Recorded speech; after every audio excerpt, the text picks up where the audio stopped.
네, 다보스 포럼에서 미국 상무장관이 유럽연합을 향해서 관세 전면전을 경고했다라는 이야기를 앞서 전해드렸습니다. 참 이게 실제 압박용 카드인지 아니면 진짜로 좀 실행될 것 같은지 가능성을 좀 어떻게 보시나요?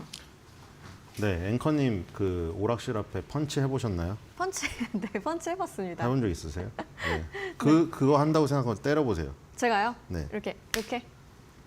지금 손 아팠어요, 안 아팠어요? 좀 뭐 크게 아프진 않았는데요. 크게 아프진 않았어요? 네. 그거 약하게 때려서 그런 거예요. 아, 크게 작용 때리면 반작용의 저도 법칙이죠. 아프겠죠. 네네. 그렇죠. 작용 반작용의 법칙. 다들 아실 거예요. 뭐 물리학의 법칙 많이 있지만 그 낙하할 때 위치 에너지가 운동 에너지를 변하고 뭐 이런 거 있는데 어쨌든 작용 반작용의 법칙 때문에 내가 벽을 세게 때리잖아요. 그 때린 만큼 아픕니다. 때리는 쪽도 아프고. 그렇죠. 그러니까 지금 만약에 그 신기록을 세우는 그 사람이 있으면 자기 주먹도 꽤 아픈 거예요. 근데 안 네. 아픈 척하고 이제 막 내가 1등 했다 이러는 거죠. 그 얘기를 하는 이유가 지금 네. 미국이 트럼프가 그러니까 이게 사실은 말이죠. 막무가내로 행동하는 사람들은 원래 삶의 끝이 안 좋잖아요. 대부분. 근데 이게 미국 대통령이나 보니까 막무가내로 행동하는 게 끝이 안 좋지가 않고 자신의 그 결말이 좋다는 걸 알기 때문에 그냥 막무가내로 더 행동을 합니다. 우리가 그거를 무시할 수가 없어요. 정말 아무 지위도 없는 애가 막무가내로 행동하면 끝이 안 좋겠죠. 근데 지금 이런 상황은 뭐 누구도 말릴 수가 없는 상황입니다. 근데 이제 자신도 아프겠죠. 작용 반작용의 법칙 때문에. 왜 그러냐면 이게 지금 예를 들어서 압박용 카드가 아니라 진짜 실행했을 경우에 그러니까 지금 이게 타코라는 별명이 붙은 거랑도 연관이 있어요. 그동안 맨날 뭘 하겠다. 물론 이란을 그 뭐 저기로 때린 거랑 핵시설 공격한 거라던가 베네수엘라 침공해서 마두로 빼낸 거는 정말 하겠다는 거를 실천을 해버렸잖아요. 네, 실행을 우리가 했죠. 그 전에 네. 막 타코라고 계속 욕을 하던 거랑은 틀리게 군사적으로는 아주 과감한 행동을 실행을 했습니다. 근데 이제 이 관세 부분에서는 잘 보면은 특히나 중국한테 그런 것 때문에 트럼프를 반대하는 사람들이 타코라고 약간 밈을 만들어서 비아냥을 거린 거잖아요.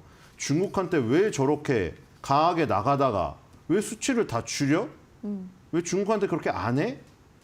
그래서 지금 그 어떤 저기 온일이라는 이 우리 저기 그 프로그램 있어요. 그 막 그 새로운 어떤 그 아이템들 네. 성공 아이템들 뽑아가지고 4명이 나와가지고 그 뭐 지원해주고 이런 그 거기에 사회자가 그런 얘기를 했어요. 중국한테는 500% 관세를 때려야지. 왜 그런 거를 막 100% 관세를 한다고 했다가 안 했다고 하냐. 그러니까 그런 거에서는 또 저기 머무른단 말이에요. 근데 그 이유가 뭐냐면 이 군사적인 거랑은 다르게 이 무역적인 부분에서 관세를 압박용 무기에서 더 나가서 실행을 해버렸을 경우에 자기도 아픈 거죠.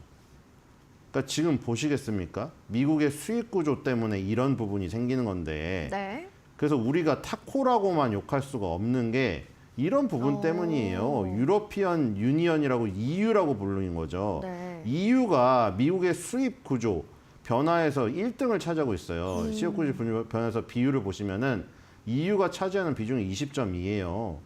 그러니까 미국이 수입하는 수입 물품의 5분의 1이 EU 거란 말이에요. 지금 멕시코랑 캐나다랑 국경을 인접하고 있죠. 북쪽으로는 캐나다, 네. 남쪽으로는 멕시코. 그래서 캐나다, 멕시코를 그렇게 계속해서 건드리는 건데 그 국경을 인접하고 있는 멕시코, 캐나다보다 높습니다. 멕시코, 캐나다 두 개를 합친 것이 25% 정도 되는데 거의 거기 육박하는 게 네. EU에서 수입하고 있죠. 그다음에 차이나는 지금 10% 벽이 깨졌습니다. 중국은 10% 벽이 깨졌고 EU가 20%가 넘기 때문에 만약에 EU에 저게 관세 전면전을 어제 뭐 러팅의 상무장관이 또 나와서 뭐 한마디 했던데 그렇게 만약에 했을 경우에 미국도 아프죠. 왜냐면 미국이 EU 수입을 20%를 하는데 네. 이 부분에서 이제 또 그 저기가 포텐이 많기 때문에 범위가 그래서 여기도 작용 반작용의 법칙이 있다. 그래서 진짜 실행할 가능성보다는 또 이것으로 인해서 네. 또 뭘 얻어내려고 하는 의도적인 부분이 크다. 어떤 협상용 카드로서 네. 작용을 하는 거다. 그런데 문제는 우리가 익히 봐왔듯이 의도적인 거를 알고 저 사람이 무슨 패를 가졌는지도 다 알아요. 그런데 너무 최강대국의 경제 네. 대통령이기 때문에 그것에 말려 들어갈 수밖에 없는 것이죠. 아, 근데 뭐 이렇게 좀 미국의 수익 구조에서 EU가 차지하는 비중을 보니까 실행 가능성에 대해서 다시 한번 생각을 해보게는 되는데요. 이게 또 글로벌 증시 전반의 투자 심리에도 영향을 주잖아요. 좀 어떻게 될까요? 그러니까 지금 저번에도 그런 얘기 계속 나왔는데 4월 달부터 이거 일부러 트럼프가 그러니까 트럼프는 아까 막무가내적인 행동을 하면은 어떤 영향을 미치는지 다 알고 있잖아요. 세계가 다 흔들린다는 거를. 네. 그래서 자꾸 자산 축적을 하는 게 아니냐는 계속 그 얘기가 나오고 있어요. 4월 달에도 그렇고. 왜냐면 이 지금 4월 달에도 급락하고 이런 부분에서 그러니까 지금 뭐 우리 일반인들 같은 경우에는 자산의 어떤 그 저기 한계가 정해져 있기 때문에 네. 계속 투입할 수가 없어요. 무한대로 나오는 돈이 없는데 트럼프나 트럼프 일가는 만약에 이렇게 떨어질 때마다 저점 매수를 할 수 있다 이거죠. 그렇겠죠. 지금 트럼프 차남이랑 장남이랑 그 코인에서 얼마나 번지 아십니까? 지금 이런 부분들이 그래서 계속 그런 되게 음모론이 합리적으로 나오고 있는 거예요. 계속 흔들어가지고 지금 또 4월 달에 트라우마가 지금 우리한테는 드리워지고 있거든요. 우리 일반인들한테는. 관세로 인해서 그 무서운 숫자가 등장할 때마다 네. 급락했던 그런 그 부분들. 4월 달에 한번 크게 있었고 중간에 또 중국하고 또 불거져서 크게 한번 하락을 했었어요. 근데 그때마다 저점 매수의 구간이었고 결국 역사 신고가를 갔는데 이번에 또 한번 이렇게 흔들어가지고 또 저점을 만들려는 건가. 뭐 어쨌든 간에 뭐 트럼프의 의도는 모르겠는데 트럼프 일가는 계속 자산이 축적되고 있고 어쨌든 간에 뭐 트럼프 일가랑 우리가 무슨 트럼프가 잘 된다고 해서 우리가 돈을 받는 것도 아니고 못 된다고 해서 우리가 돈을 잃는 것도 아니기 때문에 우리한테 중요한 거는 주식 계좌가 네. 코인 계좌가 박살 나느냐 안 박살 나느냐인데 결국에는 글로벌 증시 전반에 안 좋은 영향이죠 또. 그렇죠. 왜냐면 우리는 쇼미더머니 그 무한대 돈이 없기 때문에 그런 거예요. 무한대 돈이 있으면 좋죠. 떨어질 때마다 또 투입을 하면 되니까. 근데 우리는 이미 들어가 있는 상태에서 손실이 누적되기 때문에 불안한 거예요. 그래서 4월 달에 그 부분, 관세 피켓 카드 들고 났을 때 그 부분, 그 다음에 10월 달 정도에 중국하고 불거졌을 때 그 부분, 또 지금 그 2026년도 초반에 그런 어떤 시점에 트라우마가 또 드리워지고 있다. 불안합니다, 지금. 뭐 이런 관세 이슈가 뭐 특정 종목별로 나타난다기보다는 뭐 자동차나 산업재 이렇게 업종 전체 흐름으로 좀 나타난다고 보는 게 맞을까요? 그러니까 우리나라처럼 수출에 의존하는 이런 국가들은 네. 굉장히 불리하죠. 왜냐하면 지금 트럼프가 하고 있는 게 동맹이라고 해서 그러니까 동맹이란 개념이 없습니다. 동맹이란 개념이 없던가 아니면은 지금까지 우리가 생각하고 있는 동맹 우방의 개념이 트럼프가 정의한 동맹 우방의 개념하고 완전히 다르던가. 좀 다르게 생각하는 것 같긴 해요. 네. 그래서 지금 이렇게 되면은 우리나라 것도 또 다시 얘기 나올 수 있어요. 우리나라랑 일본이 어떻게 했습니까?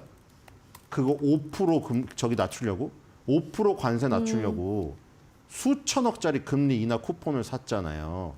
그러니까 말 그대로 그렇죠. 그렇게 뭐 투자를 한다고 했지만 투자한 거에 주머니에 다 이 미국인 주머니로 들어가고. 그렇게 생각할 수 있죠. 그렇게 네. 수천억 투자해서 금리 인하 쿠폰을 샀는데 그거를 다시 무효화시킬 수도 있다는 이런 불안감이죠. 그렇게 되면은 자동차 우리나라 지금 현대자동차 잘 나가는 게 뭐 피지컬 AI, 로봇 뭐 지금 그 부분 때문이긴 하지만 네. 미국에서 자동차 잘 팔리고 있잖아요. 근데 그 미국에서 자동차 잘 팔리는 것을 그때 트럼프가 백악관 홈페이지에 뭐라고 올렸냐면 아니 내가 관세 부과해서 뭐 산업들 다 망한다는데 미국 자동차 시장은 호황이다. 이러면서 현대차도 잘 나오고 있다. 그거를 찝었거든요. 그런데 이게 다시 되돌려질 수도 있다는 불안감이 있는 거죠. 이렇게 되면. 자동차를 살리기 위해 일본도 마찬가지예요. 도요타를 살리기 위해서 그 공장 다 미국으로 옮기고 수천억짜리 투자해가지고 금리 인하 쿠폰을 샀는데 지금 보니까 또 시작되네? 영국하고 그 사이좋게 스타트를 맨 먼저 끊는 거 기억나시나요? 누가 끊었는지? 영국하고 스타트 끊었잖아요. 근데 지금 영국이 또 거기다가 그린란드에 저기 파병한다고 하니까 영국도 지금 최우방인 영국조차도 뿌리가 같은 영국조차도 네. 또 저기가 아닌 거죠. 안정권이 아닌 거죠. 그러면은 영국 다음에 나온 일본, 한국은 어떻게 했는가. 그럼 자동차 관세 협상 또 다시 될 수도 있어요. 트럼프한테 밑보이면은. 그러니까 지금 이런 트라우마들이 네. 우리나라가 정말 미국처럼 소비로 그냥 먹고 살고 아무 저기 관여가 없는 나라면은 상관이 없어요. 우리나라 안에서 다 해결을 하면 되니까. 근데 우리나라의 내수 소비 시장은 작습니다. 네. 그러면 좀 이런 상황 속에서 개인 투자자들이 지금 어떤 판단과 좀 대응 전략을 가져가 봐야 할지 좀 어떻게 보세요, 위원님? 뭐 그러니까 지금 이미 수익이 많이 나신 분은 뭐 문제가 없죠. 삼성전자나 이런 거 SK 하이닉스 400% 나신 분들 이런 분들은 뭐 사실 손실 감수 조금 하고 손실이 아니죠. 수익이 조금 깎인 거를 감수하고 가져가면 되는 것이고. 근데 지금 뒤늦게 들어가서 손실을 보신 분들이 고민인 거죠. 그렇죠. 빠졌다가 조금 더 내려갔을 때 살 것인가? 아니면은 여기서 그냥 버티면서 그냥 갈 것인가? 그거에 대한 지금 고민이죠. 그래서 이제 이런 고민을 갖게 되는 것이 일단 처음에 이 어떤 그 시점에서 들어갔느냐에 대한 싸움이거든요. 그러니까 빨리 들어가서 최대한 많이 먹어놔야 돼요. 그렇기 때문에 그렇지 않으면 지금 이런 상황에서 대응하기가 굉장히 선택의 카드가 적은 것이죠. 사실 뭐 개인이 좀 대응하기에 조금 어려운 그런 시장 상황이라는 말씀으로 정리해봤고요.